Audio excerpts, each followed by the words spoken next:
dizaine d'années, j'ai fini ma licence d'anthropologie ici, à la fac de sciences sociales de Lyon 2. Ça fait quasiment une dizaine d'années que je n'ai pas remis les pieds. Ça fait très bizarre parce que je me rends compte que mes positions, ma manière d'être a complètement changé par rapport à cette époque-là. Mon objectif, c'était de devenir docteur en anthropologie pour pouvoir aller en Inde et découvrir la spiritualité et même l'analyser et la vivre sur le terrain pour pouvoir revenir et pouvoir donner des conférences au sujet avec un pilier d'autorité qui est le fait d'être docteur. Très vite, je me suis rendu compte, même de la première année d'études, que en fait, mes professeurs étaient certains très inspirants, mais la plupart d'entre eux plutôt bloqués au niveau mental, et ils allaient analyser parfois même des choses du domaine de la magie, dans les tribus, etc., des choses assez ésotériques, jusqu'à des choses même très intéressantes, très mystérieuses, mais qui gardaient toujours cette limitation du mental, de l'analyse pure, rationnelle. Et pour moi, il manquait quelque chose du cœur et quelque chose qui est au-delà du mental. Pour moi, c'est ça l'intuition, la spiritualité, ouais, quelque chose qui ne s'explique pas aussi avec la raison. J'ai très vite compris que ça allait être limité, mais moi je suis un jusqu'au boutiste et je voulais au moins terminer, donc j'ai fait ma licence. Et c'est vrai qu'en revenant ici, juste avec ma manière d'être habillé, ça détonne vraiment, avec les étudiants de sciences sociales, les tags partout, la rébellion, j'ai l'impression d'avoir poussé ma logique de la rébellion à un autre niveau.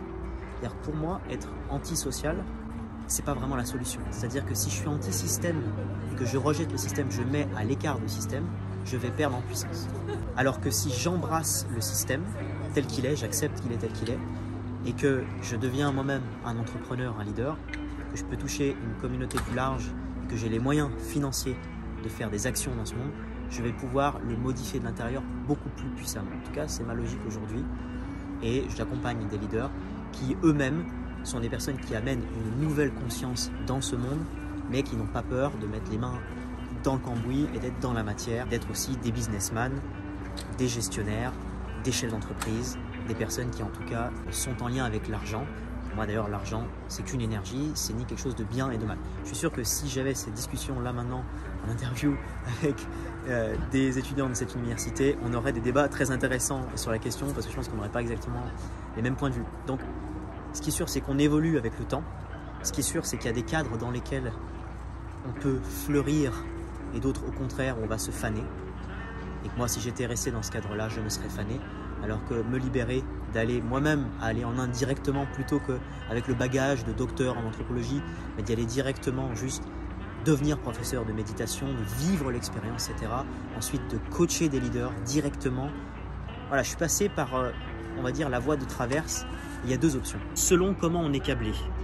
Si on est câblé plutôt rationnel et process, ça peut être hyper intéressant en effet de suivre des cursus, des formations, d'avoir un diplôme. Mais si on est câblé en mode autodidacte, on a besoin d'apprendre par soi-même et de juste se lancer, faire des erreurs et apprendre là-dessus. On n'a pas forcément besoin de suivre tout un cursus. Et on a ces deux personnalités qui coexistent sur la planète. Ne vous flagellez pas, puisque actuellement dans la société quand même, on est plutôt dans un modèle où les diplômes, les cursus sont valorisés, puisque c'est sécurisant dans l'esprit humain, plutôt que l'autodidacte. Or, les gens qui ont impacté le plus le monde sont la plupart du temps des autodidactes. Aujourd'hui, la quintessence de ce que je fais, c'est d'accompagner des leaders dans leur visibilité, leur magnétisme, d'autoriser et révéler leur puissance. J'essaie de travailler uniquement avec des personnes qui amènent une nouvelle conscience dans ce monde, en tout cas qui portent des valeurs pour que la société se porte mieux plutôt que moins bien.